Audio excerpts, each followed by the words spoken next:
Good morning. Well, good morning. Yes, good How morning. are you today? Good, thank you. A little nervous. Nervous. Well, this Yes. is your first time, and so that's quite understandable. But let me just reassure you that if you can handle a shot in your arm, you can handle this no problem. There are two parts to the injection. Okay. And so I'd like to review them for you, and then we'll actually do them. The first part is for numbing. And if you've had a TB test, there's a little sting right here in the middle of the neck. It's nothing major, but there's just a little sting for a moment. And I will warn you, I'll say you're going to feel a sting right now. And when I say now, you'll feel that little sting.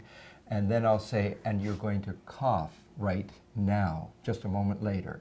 And that is the most unpleasant part, because suddenly you'll go, and you'll get a bitter taste in your mouth. Sure.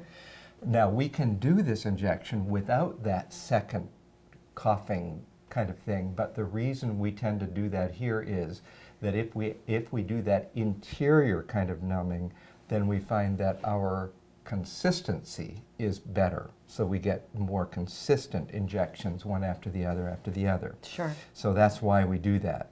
So this is a first injection, and I just want to remind you that the dose we use on a first injection should be considered as a test. Okay. The reason for that is that you and your next door neighbor might get the same response from quite different doses, and we can't know which dose you would be best with. Sure. So one person might need a really high dose and another person an extremely tiny dose.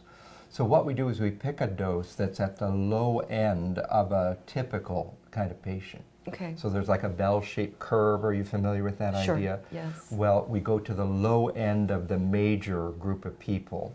And so we pick that dose, but there's maybe a 1 in 20 chance that this will be considerably too much Botox for you, even though it's a fairly low dose. Much more likely that this dose will be just right, or maybe next time we can go up a little bit.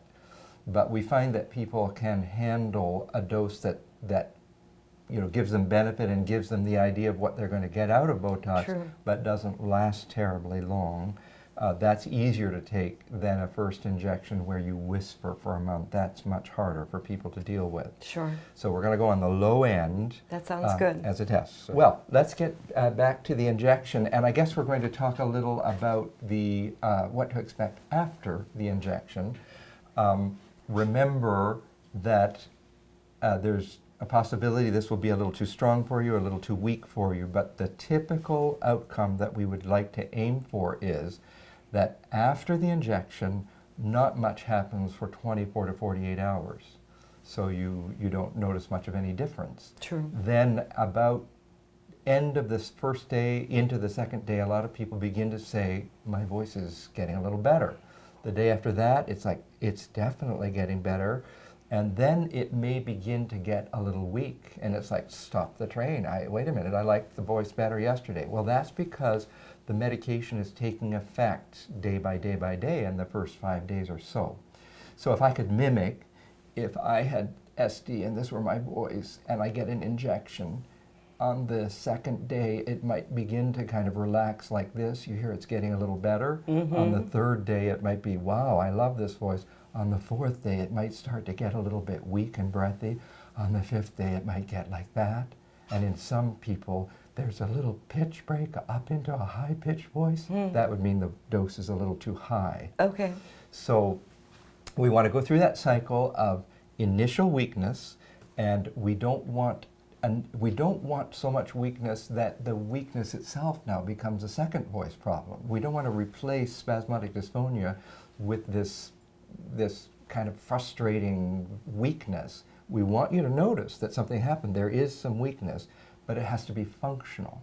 So for me in my work, I could go from this kind of a voice with SD to this kind of a voice because I can get through a day. My voice is breathy, but I'm mostly one-on-one.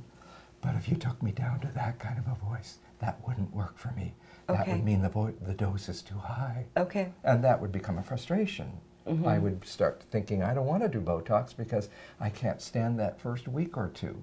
All that means is your dose is too high. Okay. You see?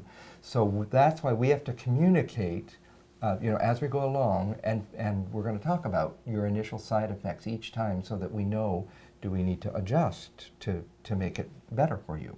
Okay. Now, then you go through anywhere from a couple of months, generally a couple of months where your voice is really quite good.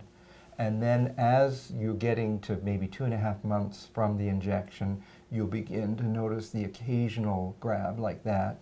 And you may say, yeah, yesterday I had quite a bit of that, or a noticeable amount of that. Today's been great, but it begins to vary and fluctuate. And the spasms begin to get a little more as the weeks pass, and then it's time to come in for your next injection. What we want to do, my strong suggestion is, as we go along, when we figure out together, really, what is your best dose, and then that will be associated with a typical interval. So you will say, well, I'm pretty good for 14 weeks, or for 16 weeks, or for 19 weeks, whatever your interval is. Then my recommendation is that you use that as your standard interval, because people who try to stretch the benefit, and they end up being frustrated. Sure. People who say, I go more or less 15 weeks. They just go get an appointment for 15 weeks. Then their SD is doing this kind of a thing, rather than, oh, I'm in the ditch again, and now it's good again, and oh, I'm in the ditch again. You want to keep it like so. So where in the downward incline you get your next injection is up to you. But I would say the typical person, when spasms are back a third maybe, or a half, so they don't necessarily come in when there are any spasms, but when they start to notice it more consistently and it's beginning to frustrate a little bit, that's when you come in. Now, if you're a public person or you're teaching, you might come in a little sooner. You see, so it's all based on you and your needs and what you're trying to accomplish. Okay. So we have to get real clear on that as time passes. Sure, of course. All right. So are we set to proceed? I am ready. All right. Let me good for find you. my center quick here. Okay, good. Well, let me talk you through it. Okay. Once again, I tend to talk as I go, so you'll know exactly what's happening, no surprises. Okay. So first I want to get you to lean backwards, good, and find the comfortable spot. That's perfect. And then what I'm going to do next, first of all, let me just get this on. What I'm going to do next is simply wipe with a wet wipe. There's a wet wipe. Okay, a wet wipe there. Good. And then I'm going to just feel the front of your neck. I'm just checking out, we call them landmarks, and that's very good. Okay. Now you're going to feel that little sting that I told you about. Sting is going to be right now. Ouch. So that's like that little TB test idea. So that's the pain of the day, pretty much done. Now, remember I told you you're going to cough suddenly? That's going to happen right now. Perfect. Perfect. That is the obnoxious part. I would say everybody says that's the part they hate. So if you can do that, you can do the whole thing. You can actually start to relax a little because you've already done the hard part. Now, I'm just going to have you reach up here and hold pressure because we don't want any evidence. So hold that nice firm pressure. Then we're going to give it about 2 minutes. And during that 2 minutes, you may start to feel a little funny lump sensation in your throat. It's just numbing is all it is. It's not, you feel it when you swallow. And that'll last about 20 minutes. Mm-hmm. You okay? Mm-hmm. Was that awful? No, not at all. Okay, good. You're gonna find this quite easy, I think. So hard part done, and I just wait a couple minutes and I'll be back. Now we're going to use this kind of low average dose because you're brand new. Let me just get rid of that, I'm out of sequence. We're going to use this low average dose. If you happen to have something very important coming up this week, we would probably talk about something even lower. So, everything is on the table. These are sticky pads. That's the ground and the reference electrode. It's just like an EKG pad, quite precisely. And all it's doing is reading little electrical impulses. It's not doing anything to you at all. Then I'm going to hook in the wire, and you will hear now, when we actually do the injection, you will hear a little crackling sound up to the right of you here. And that crackling sound is this small EMG device. So it's just helping us to be precise in localization. And now, as for what you will experience, there are some people who routinely feel very little with this injection. There are some people who say, no, I always feel a little pinch, but it's right at the level of the injection here and here, a little pinch.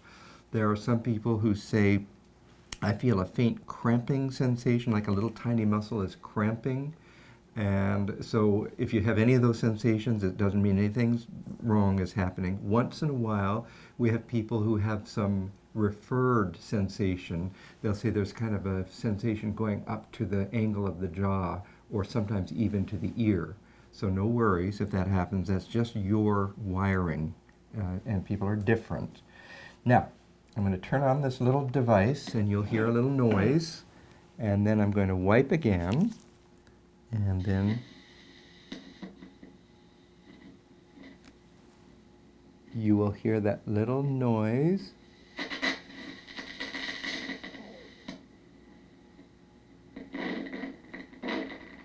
Do you hear the crackling?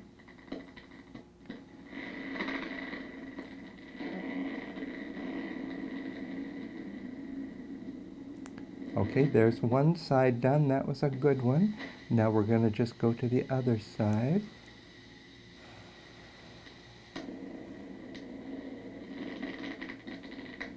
Hear the crackling?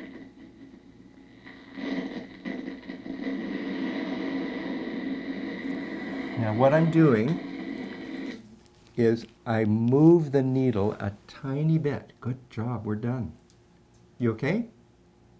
I'm fantastic. Did you have a little sharp pain or Little bit. Little bit of sharp pain? Did you have anything in your ear or your jaw? No. No, just a little sharp pain right at the spot. No cramping sensation? No. Okay. Just a little sharp pain. Yeah, and that would be the most common. Which was not bad. Okay. At all. Great. That's It was interesting. Yes. Because you never feel that part of your throat. Yeah. Ever. Yeah. Yeah, isn't that interesting?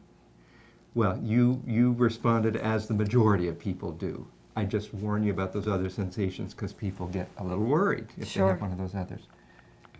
Well, wonderful. And what we used, by the way, was a little hollow needle that is Teflon coated. You know, you can't use a wire without a plastic coating on it. Well, the needle you can't use without a little Teflon coating on it. And one other thing I was going to say, you will notice that there's a little white area here on the front of your neck, and I'm just going to press on that. The reason we put pressure is it's a area where once in a while people get a bruise. Okay. But when you look in a mirror, you might see this little white area. That's just the vasoconstrictor. So that'll be an hour, hour and a half. The little lump sensation, do you have a bit of that from the numbing inside? That'll be 20 minutes. That'll go away. Now, with you pushing on, it feels tender. Okay. Is that normal? Not usually, but not usually. It's usually, but doesn't mean anything bad. Okay. Yeah. I'm just putting a little extra pressure because I don't want you to have a bruise. Doesn't look like you are, but just want to be extra careful. Oh, one other thing, occasionally, not often, but occasionally people will go to the car or whatever, and they'll go and they'll spit, and there'll be a little tinge of blood. Okay. Do not worry. That we do people who are on Coumadin, taking aspirin. We never worry about that kind of thing. It's never, ever been a problem. But if you're a person who's had 5 injections and that never happened, and then the 6th time there's blood, it makes people worry. Sure. And there's no worry. So don't worry. It just goes away very shortly. All right. I think that's going to be great. I'm eager to hear from you in a week. So remember, it's going to start to take effect in a day or 2 or 3. Okay. And what we'd like you to do is on about a week after the injection, could be 6 days, 8 days, but approximately a week, if you would call us. Okay. And the staff will put you through to our voicemail if they're here. If it's the evening or the weekend, then you just use the menu. It'll take you right through to my personal mailbox. Because what I want you to say is, I have to identify yourself and then say, I had my injection a week ago and you wanted to hear my voice. So meanwhile, I'm listening to your voice. But you're also saying, here's what I experienced, here's what my family and friends are saying, I'm not having any issues, or I've noticed a little of this, or what does this mean, or whatever questions you have. Okay. Then I listen to all of that, but I'm listening to your voice too. Sure. And then I will say, I think possibly next time a little higher dose, or if you happen to be that 1 in 20 who's extremely sensitive to the Botox, the message will be, oh, Dr. Bastian is so sorry, and he says he will never do that to you again. Now he knows you're one of the elite who are really, really sensitive. Okay. So remember, we just have to ride the train to where it goes this time. Sure. And then next time we'll try to get on just the right train for you. Okay. All right. Sounds good. Thank you. You're terrific. Thank You you. were nervous, but I couldn't tell.